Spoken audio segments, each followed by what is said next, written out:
Carlton International Raceway near Krugersdorp in Gauteng and round 2 of Super Series Stadium off-road racing.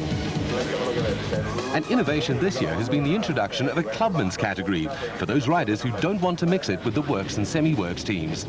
As in any other form of off-road motorcycle racing, the first lap or so is usually quite frenetic.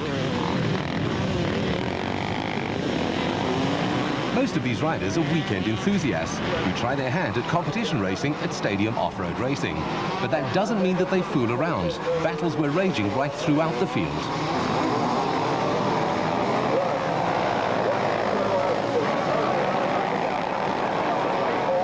Bruce van der Merwe on a Honda led the field, having won both the previous races of the day.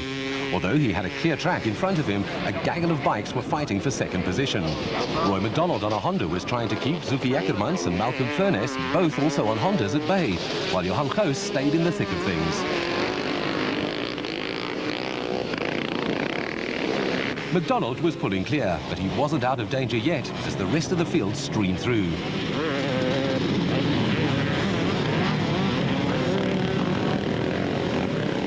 Johan Goos was starting to make his presence felt as he passed Eckermans for 4th, and now he had his sights fixed on Furness in 3rd, who was dropping back from McDonald in 2nd position.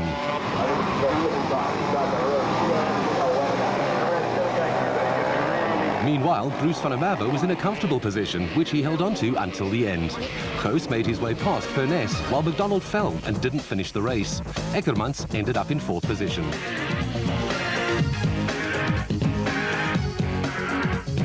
This last heat was crucial for me to get the whole shot and stay in front, because the guys behind me were really pushing me. It was a tough one. In the final race of the day for the Super Quads, Clayton Du Plessis and Evan Hutchison renewed their rivalry of the previous 2 races. Du Plessis had won the first race with Hutchison second, while the order was reversed in the second race. Hutchison had a 21 points lead over Du Plessis after the first round of the championship in February, but with a total of 90 points available on the day, every point counted, and both riders wanted to score the maximum. All the riders in this category use Yamaha Banshees, so setup and riding skills are the only factors to make a difference.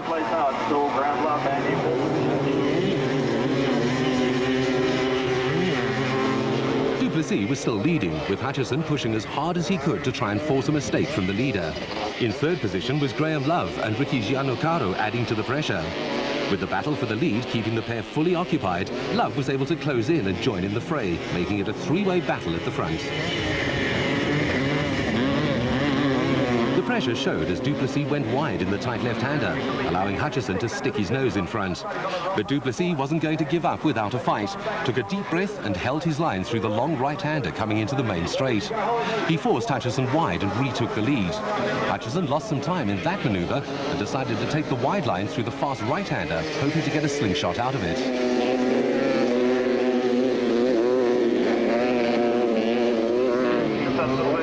Du Plessis seemed to be faster through the back part of the circuit, but still there was nothing to choose between the 2 leaders. In fact, Graham Love was just waiting for something to go wrong for him to pounce. This time, Hutchison had enough grip as they approached the left-hander, and he went around the outside in an effort to position himself correctly for the last corner on the circuit. Pushing for the lead. He's trying to go around the outside of the corner. Now that puts him on the inside for this. This time the positions were reversed as Hutchison had the inside line for the right-hander.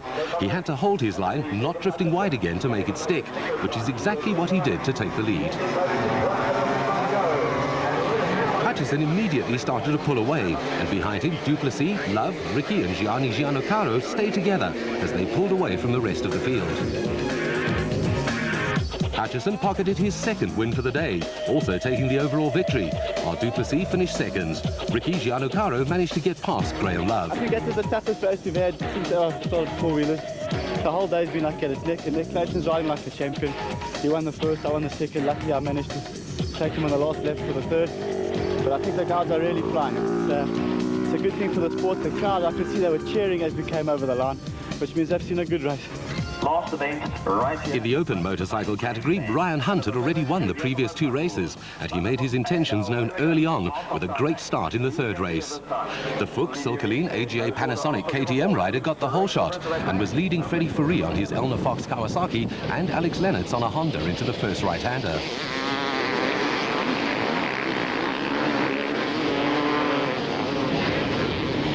Hunt already started to open up a gap, underlining his dominance in this category so far this season, while an intense battle for second developed between Fourie and Lennox. Fourie came to Tarleton third in the championship and was keen to improve on that. Unfortunately, Lennox lost it in the run to the right-hander, but he was lucky not to be run over by the chasing pack. Chad Smaniak put his Honda down, and although both riders were somewhat shaken, both got back onto their bikes and continued. Gary Peterson damaged his Yamaha in the same incident and had to withdraw. Ryan Hunt had also entered and won all 3 races in the 200cc category earlier in the day, but he showed no signs of fatigue as he increased his lead over Freddie Fourie, the current 200cc champion.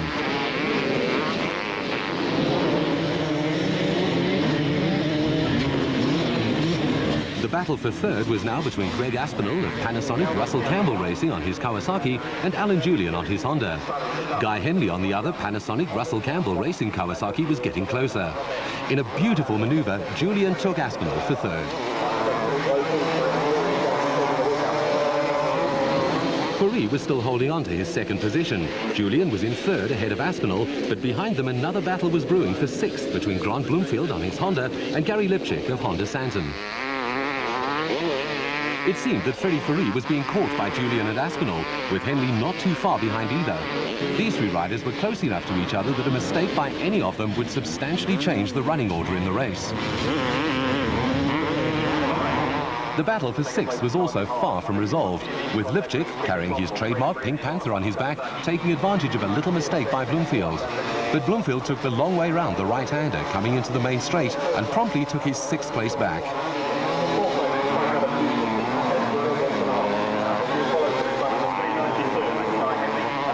Hunt was in absolutely dominating form, clearly showing that he wanted to build as big a championship lead as possible early in the season, and he literally rode away from the rest of the field. With this victory, Hunt made it 6 out of 6 for the day, having taken the overall win in the 200 category earlier too. We got the whole shot, and just plain sailing from there. I had a clear track in front of me, not too much pressure from behind, and we're going into the next round now with a full set of points. So I'm quite happy with that. It was start number 4 for the youngsters in the final race of the junior motorcycle category, after the first race was declared null and void following complaints about alleged jump starts. Ryan Newton led the field on his Suzuki, closely followed by Jamie Hilton on another Suzuki and Cole Stagan on a Yamaha. Race favourite and winner of the first 2 races, Gareth Swanepoel on his Elna Fox Kawasaki, was down in 5th. Coming out of the right-hander, though, Hilton had taken the lead with Stagan up into 2nd, while Swanepoel had made up 2 places to lie in 3rd.